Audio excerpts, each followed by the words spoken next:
జూబ్లీహిల్స్ ఉప ఎన్నికల ఫలితాల్లో కాంగ్రెస్ పార్టీ టాప్ గేర్ లో దూసుకెళ్తోంది. ఇప్పటి వరకు మనకు అందుతున్న సమాచారం ప్రకారం 4వ రౌండ్ పూర్తయింది. 4వ రౌండ్ పూర్తయ్యే వరకు 9,147 ఓట్ల ఆధిక్యతతో ఆ పార్టీ అభ్యర్థి నవీన్ యాదవ్ గెలుపు బాటలో పయనిస్తున్నారు. వాస్తవానికి ఇక్కడ 10 రౌండ్ల కౌంటింగ్ అనేటువంటిది ఉంది. కానీ 4 రౌండ్లు పూర్తయ్యే వరకే నవీన్ యాదవ్ 10,000 ఓట్ల పైచీలకు మెజార్టీని అందుకున్నారు.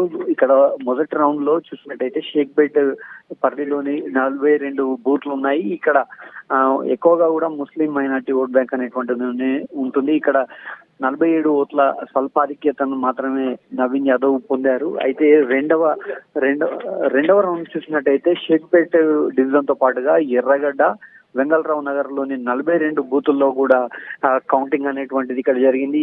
ఇక్కడ సెకండ్ రౌండ్ లో 2,947 ఓట్ల భారీ ఆధిక్యతను నవీన్ యాదవ్ సొంతం చేసుకున్నారు.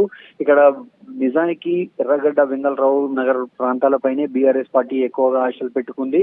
కానీ ఇక్కడ ఎర్రగడ్డలో ఉన్నటువంటి మైనార్టీ ఓట్ బ్యాంక్ కావచ్చు, షేక్పేట్ లో ఉన్నటువంటి మైనార్టీ ఓట్ బ్యాంక్ ఇదంతా కూడా వన్ సైడ్ గా నవీన్ యాదవ్ వైపు, కాంగ్రెస్ పార్టీ వైపు మొగ్గి చూపినట్టుగా సమాచారం అందుతుంది.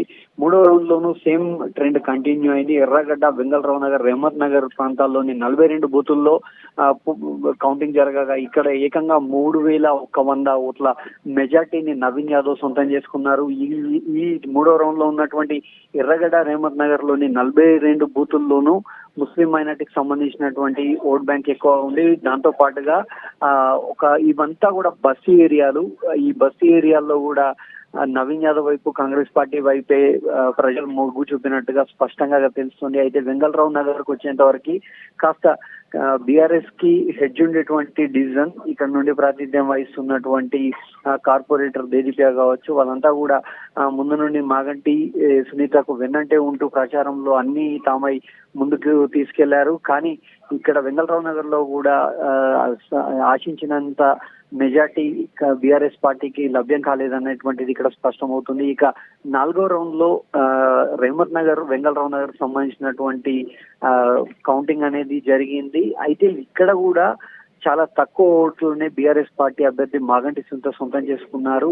ఈ నేపథ్యంలోనే 4వ రౌండ్ లో కూడా 31,000 ఓట్ల మెజార్టీని సాధించడం, ఇక్కడ నవీన్ యాదవ్ సొంతం చేసుకోవడం అందరినీ కూడా ఆశ్చర్యపరుస్తుంది. అయితే నెక్స్ట్ 5వ రౌండ్ లో సేమ్ రెహమత్ నగర్ సంబంధించినటువంటి ఎలక్షన్ ప్రక్రియ ఉండబోతుంది. ఈ నేపథ్యంలో 6-7 రౌండ్లు కూడా ఉంటుంది. ఓవరాల్ గా జూబ్లీహిల్స్ కౌంటింగ్ మొత్తం సరళిని మనం పరిశీలిస్తున్నట్టయితే నవీన్ యాదవ్ ప్రతి రౌండ్ లో కూడా 2,500 ఓట్ల భారీ మెజార్టీతో దూసుకెళ్తున్నారు. ఇప్పటి వరకు 4 రౌండ్లు కంప్లీట్ అయ్యాయి. 5వ రౌండ్ కౌంటింగ్ కొనసాగుతుంది. మొత్తంగా 10 రౌండ్ల కౌంటింగ్ ప్రక్రియ అనేటువంటిది జూబ్లీహిల్స్ లో ఉంది.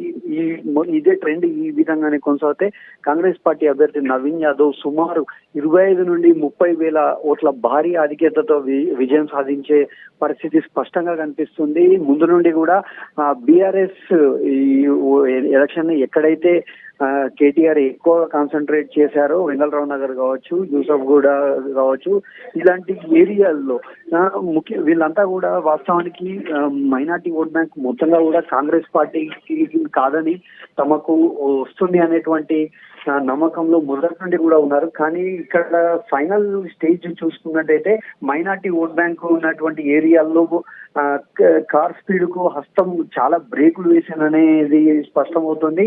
అనుకున్న దానికన్నా కూడా కాంగ్రెస్ పార్టీ భారీ ఆధిక్యతను ఇక్కడ నమోదు చేసింది. ఎక్కడైతే బీఆర్ఎస్ స్ట్రాంగ్ గా ఉంటుందని రాజకీయ విశ్లేషకులు కావచ్చు, ఆ పార్టీ నాయకులు కావచ్చు, ఎక్కడైతే భావించారో అక్కడే అనుకున్న దానికన్నా చాలా దారుణమైనటువంటి ఓట్ బ్యాంక్ ను, ఓట్ షేర్ ను ఇక్కడ కాంగ్రెస్ దెబ్బ కొట్టింది బీఆర్ఎస్ ని. కానీ రానున్నటువంటి రౌండ్స్ లో కూడా ఇక్కడ అనుకున్న స్థాయిలో ఓటింగ్ వస్తుందా లేదా అనేటువంటిది కాస్త డౌట్ఫుల్ గానే ఉంది. ఎందుకంటే ఇప్పటి వరకు రెహమత్ నగర్ సంబంధించినటువంటి లీడే ఎక్కువగా ఉంది. రెహమత్ నగర్ లో సిఎన్ రెడ్డి ఈయన గతంలో కూడా మాగంటికి అనుచరుడుగా ఉన్నాడు. అలాగే బీఆర్ఎస్ తరఫునే కార్పొరేటర్ గా గెలిచి 2023 ఎలక్షన్స్ కు ముందు బోరుమండ కార్పొరేటర్ బాబా ఫసీద్దీన్ తో కలిసి ఆయన కాంగ్రెస్ పార్టీ తీర్థం పుచ్చుకున్నారు. అయితే మొన్నటి ఉప ఎన్నికల్లో కూడా ఆయన చివరి వరకు కూడా పోటీ టికెట్ సాధించేందుకు ట్రై చేశారు. కానీ రాజకీయ సమీకరణల నేపథ్యంలో కాంగ్రెస్ పార్టీ అక్కడ నవీన్ యాదవ్ కు టికెట్ ఇచ్చింది. తనకు టికెట్ దక్కనప్పటికీ కూడా సీఎన్ రెడ్డి చాలా కష్టపడ్డారనే చెప్పాలి. ఎందుకంటే తనకు ఉండేటువంటి బస్సుల్లో ఉన్నటువంటి ప్రజలతో ఒక సామాన్యుడిగా మమైకం కావడం, తద్వారా రేమత్ నగర్ ఏరియాలో కాంగ్రెస్ పార్టీకి ఒక అనూహ్యమైనటువంటి విజయాన్ని, అనూహ్యమైనటువంటి ఓట్ షేర్ ను సాధించడంలో ఇక్కడ సీఎన్ రెడ్డి చాలా క్రియాశీలక పాత్ర పోషించినట్టుగా స్పష్టమవుతుంది. అయితే రానున్నటువంటి 9, 8, 9, 10 ఈ 3 రౌండ్స్ లో కూడా ఎర్రగడ్డ ప్రాంతం ఉంది. ఇక్కడ మొత్తంగా ఎర్రగడ్డ, బోరుగొండ ప్రాంతాలు ఉన్నాయి. ఇవి ముస్లిం మైనార్టీకి సంబంధించినటువంటి ఓట్ షేర్ ఎక్కువగా ఉన్నటువంటి ప్రాంతాలు. ఇక్కడ బీఆర్ఎస్, కాంగ్రెస్ కన్నా కూడా ఎంఐఎం పార్టీకి సంబంధించినటువంటి ప్రాబల్యం ఎక్కువగా ఉంటుంది. ముస్లిం మైనార్టీ ఓట్ బ్యాంక్ ఎక్కువ ఉంటుంది. మరి ముఖ్యంగా ఎర్రగడ్డ ప్రాంతం ప్రస్తుత డివిజన్ కూడా ఎంఐఎం చేతిలోనే ఉంది. ఇక్కడ బోరుబండ డివిజన్ కాంగ్రెస్ పార్టీ బాబా ఫసీద్దీన్ చేతిలో ఉంది. ఈ రెండు కూడా వన్ సైడ్. ఇప్పుడు మనం ట్రెండ్ చూసినట్టుగా ఫస్ట్ షేక్పేట్, ఆ తర్వాత వచ్చినటువంటి రేమత్ నగర్, ఇవి ఎలా అయితే వన్ సైడ్ గా కాంగ్రెస్ పార్టీకి ఎడ్జ్ ఇచ్చాయో, రానున్నటువంటి ఎర్రగడ్డ, బోరుబండ డివిజన్స్ లో కూడా ఎడ్జ్ ఇచ్చినట్టయితే ఈ కాంగ్రెస్ పార్టీ అభ్యర్థి నవీన్ యాదవ్ మెజార్టీ అనుకున్న దానికన్నా చాలా అనూహ్యంగా పెరుగుతుందని మనం ఊహించవచ్చు. అలాగే 6-7 రౌండ్ లో కూడా ఇక్కడ యూసఫ్ కూడా ఉంది. యూసఫ్ కూడా వాస్తవానికి నవీన్ యాదవ్ ఇల్లు ఇక్కడే ఉంటుంది. నవీన్ యాదవ్ కు చాలా పట్టున్నటువంటి ప్రాంతం. సో నవీన్ యాదవ్ కూడా అనుకున్న స్థాయి కన్నా ఎక్కువగా ఈ ప్రాంతం పైన ఫోకస్ చేసినట్టుగా కూడా మనకు స్పష్టమవుతుంది. ఇదే కనుక జరిగినట్టయితే యూసఫ్ కూడా, బస్తీ కూడా వన్ సైడ్ గా నవీన్ యాదవ్ కు మొగ్గు చూపే అవకాశాలు ఉన్నాయి. ఎందుకంటే మన యూటీవీ కూడా అక్కడ గ్రౌండ్ లో తిరిగినటువంటి సందర్భంలో చాలా మంది వ్యక్తులు నవీన్ యాదవ్ పైన చాలా మంచి ఒపీనియన్ అయితే కలిగి ఉన్నారు. నవీన్ యాదవ్ మా బిడ్డ, మా చిన్నప్పటి నుండి మా కళ్ళ ముందు తిరిగినటువంటి బిడ్డ అనేటువంటి ఒక కామెంట్స్ కూడా మనం విన్నాం. అయితే ఇక్కడ యూసఫ్ గూడలో గతంలో 2 సార్లు ఎమ్మెల్యేగా పోటీ చేసి ఓడిపోయిన సానుభూతి కూడా నవీన్ యాదవ్ పైన ఇక్కడ ఎక్కువగా ఉన్నట్టుగా కూడా ఈ ట్రెండ్స్ ను బట్టి మనం అర్థం చేసుకోవచ్చు. అయితే ఇప్పటి వరకు ఉన్నటువంటి ఓవరాల్ ట్రెండ్ మొత్తంగా చూసినట్టయితే ఖచ్చితంగా కాంగ్రెస్ పార్టీ అభ్యర్థి నవీన్ యాదవ్ స్పష్టమైనటువంటి ఆధిక్యతతో కొనసాగుతున్నారని మనం ఎక్స్పెక్ట్ చేయాలి.